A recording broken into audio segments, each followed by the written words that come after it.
అమెరికాలో పుట్టిన ఆమె అటు అంతరిక్షంలోకి ఇటు సముద్రపు లోతుల్లోకి అలవోకగా వెళ్లిపోతుంది.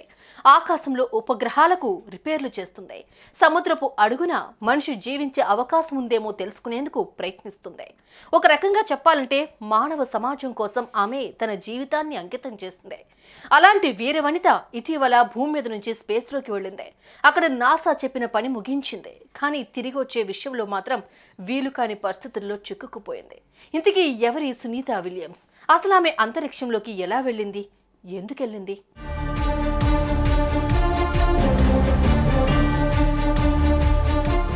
భూమి మీదే కాదు, భవిష్యత్తులో చంద్రుడి మీదో లేదంటే ఇతర గ్రహాల మీదో నివసించాలన్నది మనిషి ఆలోచన. ఆ క్రమంలో ఆయా గ్రహాల మీద జీవించాలంటే మనిషి జీవించడానికి ప్రధాన అవసరాలైన నీరు, ఆహారం ఎలా ఉత్పత్తి చేసుకోవాలి?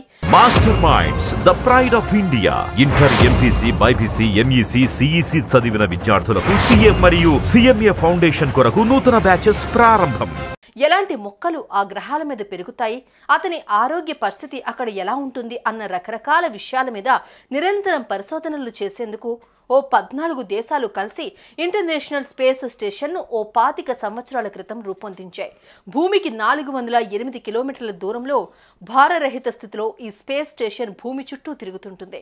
ఇందులో నాసాలో పూర్తిస్థాయి శిక్షణ పొందిన పలు దేశాలకు చెందిన వ్యోమగాములు నెలల పాటు ఉంటూ ప్రయోగాలు చేస్తుంటారు. ఒక్కో వ్యోమగామి గరిష్టంగా 6 నెలలు ఈ స్పేస్ రీసెర్చ్ స్టేషన్లో పనిచేస్తారు. కొంతమంది వ్యోమగాములు మాత్రం ఈ ఐఎస్ఎస్ లోకి వెళ్లి తాత్కాలికంగా ఉండి మళ్లీ తిరిగొస్తుంటారు. ఈ క్రమంలోనే భారతీయ సంతతి ఆడబడుచు సునీతా విలియమ్స్ మరో వ్యోమగామి విల్మోర్తో కలిసి జూన్ 5న Boeing Starliner spacecraft లో అక్కడకు చేరుకున్నారు. అక్కడ ఇతర వ్యోమగాములతో కలిసి కొన్ని ప్రయోగాలు నిర్వహించి ఓ 8 రోజుల తర్వాత ఆమె భూమి మీదకు తిరుగు ప్రయాణం కావాల్సిందే. అయితే స్టార్ లైనర్ లో కొన్ని సాంకేతిక సమస్యలు గుర్తించిన నాసా సైంటిస్టులు ఆ ప్రయాణాన్ని ఓ 15 రోజులు అంటే జూన్ 26కు వాయిదా వేశారు.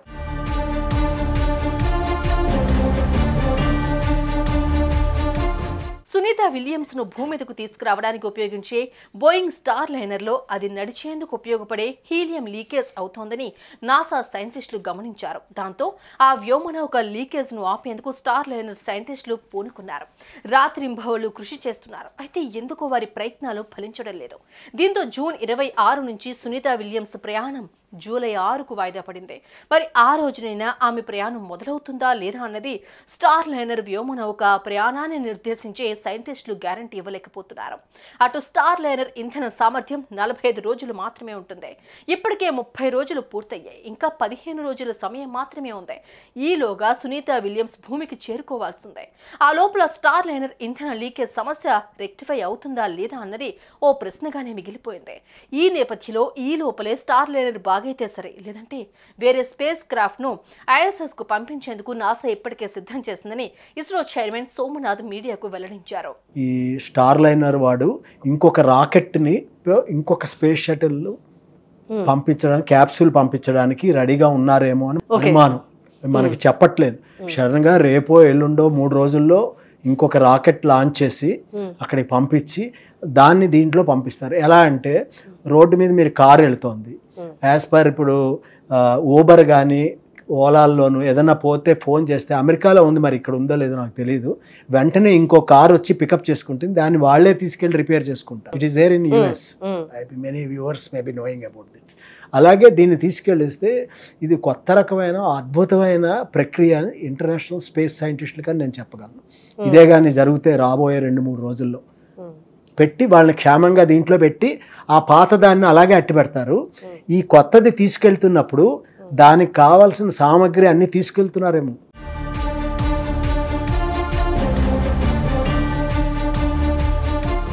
యాక్చువల్గా సునీతా విలియమ్స్ ఇంటర్నేషనల్ స్పేస్ స్టేషన్లోకి వెళ్లడం ఇది 3వసారి. కల్పనా చావ్లా తర్వాత అంతరిక్షంలోకి వెళ్లిన 2వ మహిళ ఈమె. తొలి పర్యటన 2006 డిసెంబర్ నుండి 2007 జూన్ వరకు జరిగింది. రెండోసారి 2012లో 4 నెలల పాటు అంతర్జాతీయ అంతరిక్ష కేంద్రంలో గడిపింది.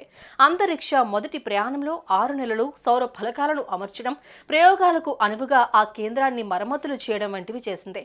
రెండవసారి ఆర్బిటింగ్ ప్రయోగశాలపై పరిశోధనలు జరిపి ఆ ఫలితాలను నాసాకు సమర్పించడంలో మంచి ప్రతిభా పాఠవాలను కనబరిచింది. అయితే అంతరిక్షంలో ఎక్కువ కాలం ఉంటే ఆమె వయస్సు రీత్యా ఆమెకు ఎముకల బలహీనత, కిడ్నీల ఫెయిల్యూర్, మూత్రపిండాల్లో రాళ్లు లాంటివి ఏర్పడడమే కాకుండా ఆ సమస్యలు ఆమెను జీవితాంతం వెంటాడతాయన్న భయాన్ని నాసా సైంటిస్టులు వ్యక్తం చేస్తున్నారు.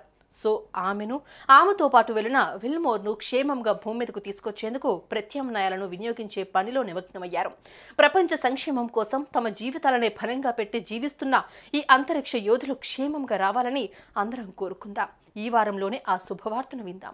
సుమన్ టీవీలో మీ పర్సనల్ అండ్ బిజినెస్ ప్రమోషన్స్ కోసం కింది నెంబర్కి కాంటాక్ట్ చేయండి.